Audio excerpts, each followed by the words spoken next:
FINPRO ERP मा posted check entry कसरी गर्ने र त्यसको पोस्टिङ कसरी गर्ने भन्ने विषयमा सिक्न गइरहेका छौं। त्यसको लागि हामी entry cash bank posted cheque अब यहाँ गएर म नम्बर एउटा लिँदै PDC-001 मैले लिए एट राखे रिसिप्ट। अब मैले यहाँ चेक रिसिभ गर्छु कन्ट्रोलले गरेर चेकको रिसिभ गर्छु चेक रूपमा cash and bank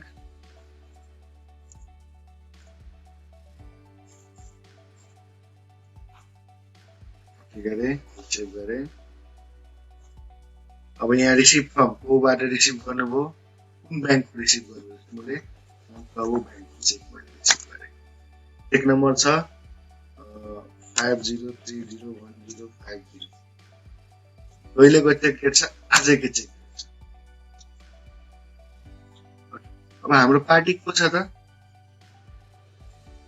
ABC supplier भनेर एबीसी सरी कोसँग लिनुपर्ने पैसा 24,113 रुपैयाँ देखाइरहेछ मानव मूल्य 10,000 receive number remarks PDC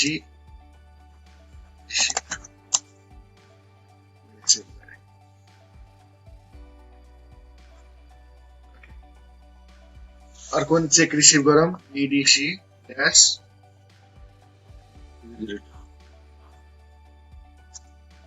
check four bank एउटा चेक 0 राखौँ र एउटा नम्बर राखौँ। यदि यो चेक डेट राख्नु भने ओपन डेट चेक हुन्छ ओडीसी भन्नु यहाँ गएर मैले एबीसी यससँग चेक लिएँ मैले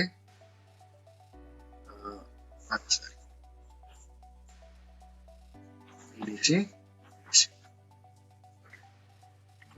अब हेर्नु है एउटा के हुन्छ भन्दाखेरि पार्शियल पेमेन्ट हुन्छ रिसिभ गर्ने बेलामा अब जुन पोस्टिङ गर्छौं एउटा त हाम्रो यो 2 डेज रिमाइन्डरमा तपाईको देखाइदिन्छ चेकको हाम्रो के छ पोस्टेड चेकको स्ट्याटस।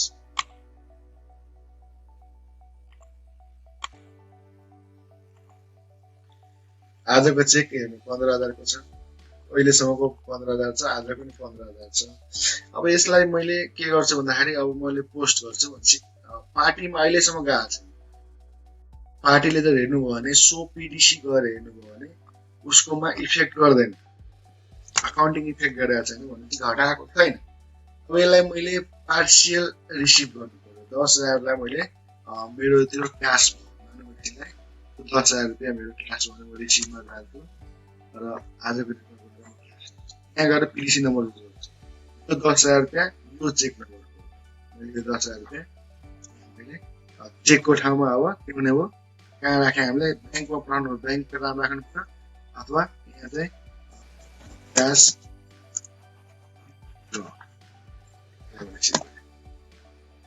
अब एउटा चेक मेरो सेभ भयो अर्कोबाट मैले पार्शियल लिएँ पार्शियल भने 5,000 को चेक थियो उसले 2500 क्याश दियो सेम रिजन हो यहाँ गएर हजुरले 5,000 को चेक मात्र बाँकी छ त्यसलाई मैले ब्याङ्कमा पठाएँ अथवा क्यासै रिसिभ गरेँ त्यसलाई 5,000 मध्ये उसले 2,000 मात्र मैले क्यास दियो यो त्यो चेक ग्यापमा आयो यहाँ हेर्नुहोस् रिफ्रेस गरौँ पार्टीले 3,000 अब बाँकी रह्यो उसको चेक। ओके अब कहिलेकाहीँ चेक क्यान्सल हुन्छ रिटर्न गर्नु पर्यो भने त्यसको अप्सन छ यहाँ पोस्टेड चेकमै गएर हजुरले यहाँ क्यान्सल गर्न पाउनुहुन्छ। क्यान्सल गर्दाखेरि यहाँ चेकै छैन त्यही भएर त 30% देखाएको हो क्यान्सल गरेर ओके गर्नु त्यो चेक हाम्रो रिभर्स हुन्छ क्यान्सल हुन्छ। अब यसको अब अहिलेसम्म मेरो म्याच्योर चेक कतिवटा छ भन्दाखेरि यहाँ एउटा रिपोर्ट हेर्न सक्नुहुन्छ लेजरमा क्याश ब्याङ्कमा पोस्टेड चेक यहाँ गएर हजुरले पोस्टेड अनपोस्टेड सबै हेर्नुभयो भने म्याच्योर अनम्याच्योर सबै हेर्नुभयो भने सो गर्नुभयो भने अब चेक इन ह्यान्ड को हेर्नु अथवा क्याश इन ह्यान्ड गर्नु। That was all for this tutorial. Thank you for watching this video. Leave a like if this video was helpful to you. We would love to have you with us, so do subscribe to our channel and press the notification bell for more tutorials in the future.